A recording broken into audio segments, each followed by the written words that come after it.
Morning class 7 आज subject SST civics का chapter number 3 role of government health के बारे में हम पढ़ने जा रहे हैं। आज हमारे पास कुछ टॉपिक्स हैं जो हमारे चैप्टर्स के अंदर आने वाले हैं। Health care and immunities educate health care level to all, what are the alternatives of health. यानी कि हमारे पास ये टॉपिक्स हैं पढ़ने के लिए, और हमारे जो इसमें हार्ड वर्ड्स बार बार जो यूज़ हो रहे हैं, वर्ड्स जो यूज़ हो रहे हैं, वो इन वर्ड्स का यूज़ है। अब इन वर्ड्स की मीनिंग इंग्लिश टू इंग्लिश और हिंदी में भी निकालेंगे। तो आज हम क्लास को शुरू करते हैं हेल्थ से। हेल्थ है क्या? हेल्थ किस चीज़ से जुड़ी हुई है?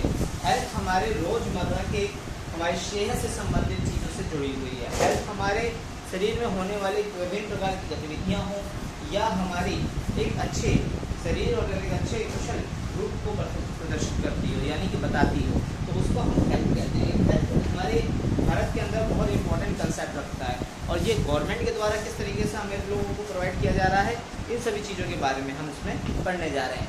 अभी हमारे पास समय कोरोना काल चल रहा है, तो कोरोना काल में होने वाले इंस्ट्रक्शंस आपने सुने होंगे, मास्क वगैरह, सैनिटाइजिंग का, और अलग अलग तरह की प्रोसेस। जिस वजह से आप लोग के लिए ऑनलाइन क्लासेस चल रही है, ये सब चीज़ प्रोसेस जो है वो सारी प्रोसेस गवर्नमेंट के द्वारा प्रोवाइडेबल की गई है, और ये सारी गवर्नमेंट प्रोवाइडेबल सर्विस हैं जो कि सरकार हमारी हेल्थ से संबंधित चीज़ों को ध्यान में रखते हुए ये सारे सिस्टम्स को लागू करती है। In last chapter you have the read about the state government. आपने अगले चैप्टर में, इससे पहले वाले चैप्टर में आपने पढ़ा था कि स्टेट गवर्नमेंट क्या करती है। इसमें मेन फैसिलिटीज फंक्शनेशंस जो बहुत सारी फंक्शंस करती है, जिसमें governor, chief minister, council of ministers, ये सारे होते हैं। उसी में से एक स्टेट गवर्नमेंट में वेलफेयर फंक्शन परफॉर्म भी होता है, जिसके अंतर्गत में आपको यहाँ पे citizen provides proper health care, education, employment, housing facilities, road infrastructure, और एक अच्छे रोड ड्रेन्स, इलेक्ट्रिसिटी इत्यादि चीज़ों की आपको सुविधा मुहैया करवाई जाती है। इस चैप्टर में हम एक फंक्शनेशंस के बारे में पढ़ेंगे जो कि गवर्नमेंट के द्वारा दी गई है, जिसकी एग्जाम्पल में हम पढ़ने जा रहे हैं हेल्थ केयर के बारे में। हेल्थ, जिसको हम अगर अपनी थिंकिंग के हिसाब से देखें तो पर्सन जो है, जो फर्स्ट थिंग रखता है कि माइंड के अंदर जो फिजिकली फिट हो, फ्री ऑफ इलनेस, यानी कि बीमारियों से दूर हो, यानी फिजिकल फिट हो, यानी कि शारीरिक रूप से हष्ट-पुष्ट हो, अच्छा हो और बीमारियों से दूर हो, उसको हम हेल्थी कहते हैं। Health just a constraint of the physical fitness but also means mental wellbeing, यानी कि हेल्थ का मतलब सिर्फ और सिर्फ फिजिकल फिटनेस ही नहीं है, आप मेंटल और हर तरीके से आप फिट हो तभी आपको हम हेल्थी मान सकते हैं। यानी हेल्थ के हिसाब से इसी चीज़ को हेल्थी कही गई है। एक पर्सन जो कि हमारे जब एक व्यक्ति होता है जो फ्री एक्टिविटीज वर्क चलता है हेल्थ में, और कई प्रकार के एसोसिएशन को द्वारा काम किया जा रहा है इस संगठन के द्वारा। इसमें हमारा सबसे पहले नाम आता है WHO, वर्ल्ड हेल्थ ऑर्गेनाइजेशन। जो है WHO जो काम करती है वो बड़े स्तर पर काम करती है। ये एक छोटा स्तर नहीं, एक बड़ा स्तर है, जिसके आधार पर हमारी स्वास्थ्य की वो जो विभिन्न संस्थाएँ हैं जो इसके अंतर्गत में काम करती है। जैसे आपके अंतर्गत में आपने कभी भी सुना होगा कि WHO के द्वारा कई प्रकार की हेल्थ से संबंधित, इस समय कोरोना काल में काफ़ी ज़्यादा, यानी कोरोना टाइम्स में, क्वारंटाइन टाइम्स में आपको कई सारी इंस्ट्रक्शंस और कई प्रकार की चीज़ें आपको इसके द्वारा पता चल रही हैं कि अलग अलग गतिविधियाँ अलग अलग समय के आधार पर हैं। WHO सिर्फ एक नॉर्मल सिस्टमेटिक वर्क नहीं करता है, WHO एक होल सिस्टमेटिक वर्क करता है, यानी पूरे वर्ल्ड के अंदर कार्य करता है, चाहे वो एक छोटा देश हो, चाहे एक बड़ा देश हो, या विकसित देश हो या अविकसित देश हो। यानी विकसित मतलब होता है डेवलपमेंट कंट्री, और जो अंडर डेवलपिंग कंट्री हो या फिर पुअर कंट्री हो, उन सभी देशों में हेल्थ की फैसिलिटीज़ प्रोवाइड करना और हेल्थ सिस्टम को समझाता है और हेल्थ वर्किंग करवाता है। यह आपके ऊपर फिजिकल, मेंटल और सोशल तरीके से हर तरीके की वर्किंग करता है, और हर तरीके के अटेंशन आपको प्रोवाइड करवाता है, जो कि आपके लिए बहुत ज़रूरी होता है।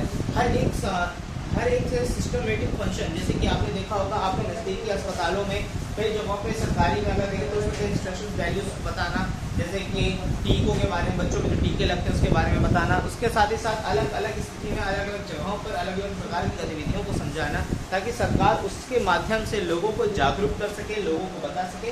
ये भी काम WHO के द्वारा ही करवाया जाता है। आगे हम पढ़ते हैं इस चैप्टर में।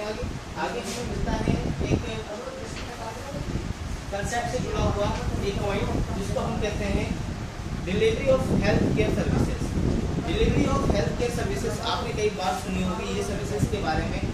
ये एक है मॉनिटरिंग स्कीम है जो कि इम्प्रूविंग पब्लिक हेल्थ से जुड़ी हुई है, जो पब्लिक हेल्थ से जुड़ी हुई है, लोगों की हेल्थ से जुड़ी हुई है, जिसमें फाइनेंशियल टेक्निकल हेल्थ दी जाती है। जैसे ESI फंक्शंस हो गया और समुदाय केंद्र हो गया, इस प्रकार की चीज़ें जो होती है वो फाइनेंशियल होती है, क्योंकि लोगों के पास इतना पैसा नहीं होता है कि वो इलाज करा सके एक अच्छे अस्पताल में, एक बड़े स्टैंडर्ड अस्पताल में। तो इसलिए वहाँ पर फाइनेंशियल हेल्प के लिए भी सर्विस दी जाती है, यानी छोटे स्तर में भी आपको इलाज करवाया जा सकता है। टेक्निकल हेल्प भी मिलता है गवर्नमेंट के द्वारा, सेंट्रल गवर्नमेंट जो प्रोवाइड करती है टेक्निकल हेल्प, वो सारी चीज़ों को प्रोवाइड किया जाता है। साथ ही साथ अलग अलग प्रकार की जो सेल्फ गवर्नमेंट वर्किंग बॉडीज़ हैं, जैसे NGO वगैरह हैं, ये सारी चीज़ें आपकी डिलीवरिकल वर्क करती हैं। फिर आता है public health services. Public health services जैसे कि रूरल एरिया में जा कर के लोगों का इलाज करना, अलग अलग जगहों पर ट्रीटमेंट करवाना, पब्लिक कैंपिंग लगाना, हेल्थ केयर संबंधित कार्य करना, ये सारी पब्लिक हेल्थ फैसिलिटी से संबंध रखता है। साथ ही साथ इसमें सारे primary sector, health centre, sub centre और primary health centre, community health centre, ये सारे सेंटर जितने भी हैं वो सभी स्तर पर काम करते हैं, अलग अलग स्तर पे। सबसे पहले होता है सब सेंटर। सब सेंटर जो होता है वो छोटे स्तर पे काम करने वाला, छोटी डिस्पेंसरी जिसे कह सकते हैं। फिर आता है प्राइमरी हेल्थ सेंटर, जो एक इलाके, एक एरिया के ऊपर काम करता है। फिर उसके बाद आता है सबसे बड़ा कम्युनिटिकल सेंटर। कम्युनिटिकल हेल्थ सेंटर जो होता है वो बड़े स्तर पे काम करने वाला सेंटर होता है, जिसमें बड़े अस्पताल जैसे कि निठारी का अस्पताल हो गया, आपका बड़े अस्पताल जैसे हैं जो बड़े एरिया में पाए जाते हैं, जो कि आपने दिखा होगा निठारी के पास जो हेल्थ समुदाय केंद्र है बहुत बड़ा एरिया में बड़ा बना हुआ है, हेल्थ केयर है, कम्युनिटिकल हेल्थ केयर है, वो चीज़ें हो गई। ये सारी चीज़ें बड़े बड़े स्तर में धीरे धीरे विभाजित हो जाती हैं। फिर आता है private health centre. Private health services जो है आपकी अलग अलग प्राइवेट सर्विसेज के ऊपर डिपेंडेबल होती है। प्राइवेट हेल्थ में यानी कि जिसमें आपको पैसे दे करके इलाज करवाना होता है। इसमें various type of private health होते हैं, मैनी डॉक्टर्स होते हैं, बहुत सारे डॉक्टर होते हैं। इसमें क्लिनिक्स भी होती हैं आपने प्राइवेट में, जैसे कि कभी कभी जाते हैं आप क्लिनिक्स पे भी इलाज कराते हैं, हॉस्पिटल, नर्सिंग होम, ये सारी चीज़ें डिपार्टमेंट एक तरीके से बटा होता है हर एक अलग अलग मेट्रो सिटीज़ के अंदर। फिर आता है अर्बन एरियाज और स्पेशलाइजेशन नर्सिंग होम और लैबोरेटरीज जो है, ये अलग एक्सरे एक्सेट्रा, ये कई सारी चीज़ों को रिगार्डिंग होता है। यानी कि जैसे कि जो नॉर्मल हेल्थ केयर सेंटर्स होते हैं उसमें कुछ फंक्शंस होते हैं, तो कुछ प्राइवेट सेक्टर जो है ये स्टैंडर्ड लेवल को दर्शाते हैं, जैसे एक्सरे वगैरह, टेक्नीशियंस वगैरह, इन सबको हायर करते हो। काफ़ी कॉस्टली इलाज जिसे कहते हैं, जो बहुत बड़ा कॉस्टली इलाज होता है। नॉर्मल फीवर का इसमें जो इलाज होगा वो भी काफ़ी कॉस्टली होता है, क्योंकि इसके अलग अलग तरीके से अलग अलग इलाज करवाए जाते हैं, यानी कि ये पैसे के द्वारा ही करने वाला इलाज होता है। इसके बाद आता है हेल्थ केयर इक्विलिटीज़। जैसे कि हमारे समाज के अंदर कई जगह पे कितने परसेंट पीपल जो है, पॉपुलेशन जो है 20% पॉपुलेशन जो है मेडिकल ट्रीटमेंट नहीं हायर कर सकती है। ऐसे परसेंटेज पीपल्स है जो मेडिकल फैसिलिटीज 20% सिर्फ हायर कर सकते हैं, उसके बाद के लोग हायर नहीं कर पाते। यानी हम 80% आज भी हम सरकारी कामों और सरकारी चीज़ों में ही निर्भर करते हैं। इसलिए हमारी हेल्थ फैसिलिटी में से इक्विलिटी देना जरूरी है, क्योंकि हमारे पास पीने का पानी स्वच्छ नहीं है, ड्रिंकिंग, हाउसिंग, ये सारी चीज़ सही नहीं है। इसके कारण लोगों को बहुत पुअर कंडीशन है, इसी वजह से हम इतनी हाई टाइप में ट्रीटमेंट नहीं करवा सकते। इसलिए सरकार ने अपनी तरफ से कई सारे हेल्थ केयर सेंटर्स खोले हैं, जिसके माध्यम से वहाँ पे लोगों को तैनात किया गया, डॉक्टर्स को रखा गया, नर्सेस को रखा गया, टेक्नीशियंस वगैरह को रखे गए हैं, जिसके माध्यम से वो वहाँ पे अपना इलाज करवा सकें कम बजट में। वुमेन्स फैसिलिटीज़ दी गई हैं। वुमेन्स फैसिलिटीज़ जैसे प्रेगनेंसी की जो होती है उस सब में भी जो गरीब व्यक्ति है उनकी प्रेगनेंसी के लिए और सब चीज़ों की वजह से वहाँ पे लाभ हो सके, लोगों को उसके फ़ायदे मिल सके, इस तरीके के कार्य किए गए हैं। फिर आता है what are the possibles alternative for health.